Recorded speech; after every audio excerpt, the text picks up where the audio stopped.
नमस्कार बंधुरा आज आमी दारुण स्वादेर एक पेपर रेसिपि बानिये देखाबो निरामिष पेपर छक्का। এই নিরামিষ পেঁপের ছক্কা ভাত রুটি দুটোর সঙ্গেই খেতে অসাধারণ লাগবে। আশা করছি আপনাদের এই রেসিপিটি খুবই ভালো লাগবে। এই নিরামিষ পেঁপের ছক্কা বানাবার জন্য আমি একটা গোটা পেঁপেই ব্যবহার করব। এখানে এই গোটা পেঁপেটা আমি এরকম বড় বড় টুকরো করে কেটে নিয়েছি আর দুটো আলু এরকম বড় বড় ডুমো করে কেটে নিয়েছি আর নিয়েছি কিছু ভেজানো ছোলা। পেঁপেগুলো ঠিক এরকম বড় বড় টুকরো করে কেটে নিতে হবে এই রেসিপির জন্য। ঠিক আমি দেখিয়ে দিচ্ছি, ঠিক এরকম বড় টুকরো করেই কেটে নিতে হবে। যেমন ডুমো করে আলু আমরা কেটে নিয়েছি ঠিক সেরকম বড় টুকরো করেই কেটে নিতে হবে। এবারে গ্যাসের ওপরে একটা কড়াই বসিয়ে তাতে 2 টেবিল চামচ আমি সর্ষের তেল দিয়ে দিয়েছি। এই রেসিপিতে তেল খুবই কম লাগবে। তেলটাকে খুব ভালোভাবে আমি গরম করে নিয়েছি। তেলটা গরম হয়ে গেলে একটা শুকনো লঙ্কা, 3টে তেজপাতা আর হাফ চা চামচ গোটা জিরে ফোড়নের জন্য দিয়ে দিলাম। ফোড়নটা কয়েক সেকেন্ড একটু ভাজা ভাজা করে নিয়ে ডুমো করে কেটে রাখা আলুগুলো দিয়ে দেব। আলুগুলো বেশ ভালোভাবে একটু ভেজে নেব। আলুগুলো আমি 2 মিনিট ভেজে নিয়েছি। 2 মিনিট ভেজে নেওয়ার পর ডুমো করে কেটে রাখা পেঁপেগুলোও দিয়ে দেব। দিয়ে আলুর সঙ্গে পেঁপে আর আলুটা খুব ভালোভাবে একটু ভেজে নেব।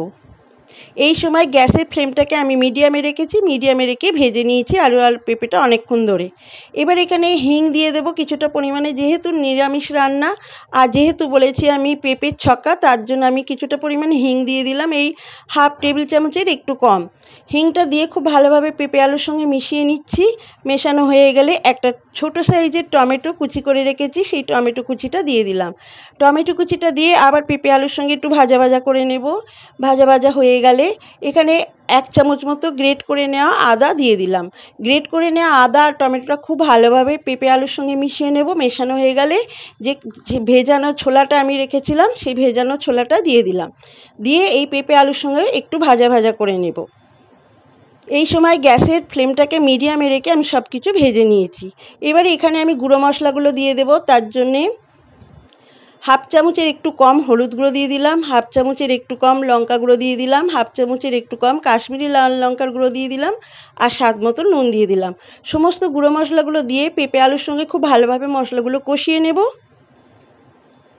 খুব ভালোভাবে মশলাগুলো কষানো হলে অল্প একটু জল দিয়ে আবার মশলাগুলো কষিয়ে নেব। এইভাবে জল দিয়ে মশলাগুলো কষালে কিন্তু এই রেসিপির টেস্ট অনেকটা বেড়ে যাবে। বেশ খানিক সময় ধরে কষানোর পর এবারে এখানে গ্রেভির জন্য দিয়ে দিতে হবে গরম জল। বন্ধুরা এখানে গরম জলটাই দেবেন, তবে এই রেসিপিটা খেতে ভালো লাগবে। জলটা দিয়ে একটা ঢাকা দিয়ে দেব আর 3টে চেরা কাঁচা লঙ্কা দিয়ে একটা ঢাকা দিয়ে দেব। দিয়ে 8 থেকে 9 মিনিট এটাকে একটু মিডিয়াম আঁচে আমি রান্না করে নেব। 8 থেকে 9 মিনিট পর দেখাচ্ছি, দেখুন আমার পেঁপে আলুর ছক্কা প্রায় হয়ে এসেছে। দেখে নেব, চেক করে নেব পেঁপে আর আলুটা সেদ্ধ হয়েছে। আলু তো সেদ্ধই হয়ে যাবে, পেঁপেগুলোও কিন্তু সেদ্ধ হয়ে গেছে। একদম পুরোপুরি সমস্ত সবজি সেদ্ধ হয়ে গেছে।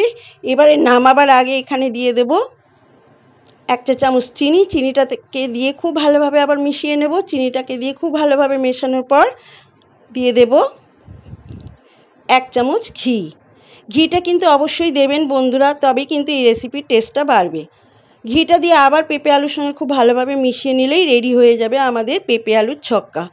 এই নিরামিষ রেসিপিটি যেমন ভাতের সঙ্গে খেতে ভালো লাগবে তেমন রুটির সঙ্গেই কিন্তু খেতে অসাধারণ লাগবে।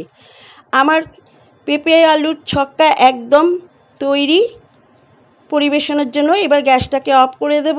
দেখুন কত সুন্দর কালারটা এসেছে আর কত সুন্দর দেখতে হয়েছে এই পেঁপে আলুর ছক্কা।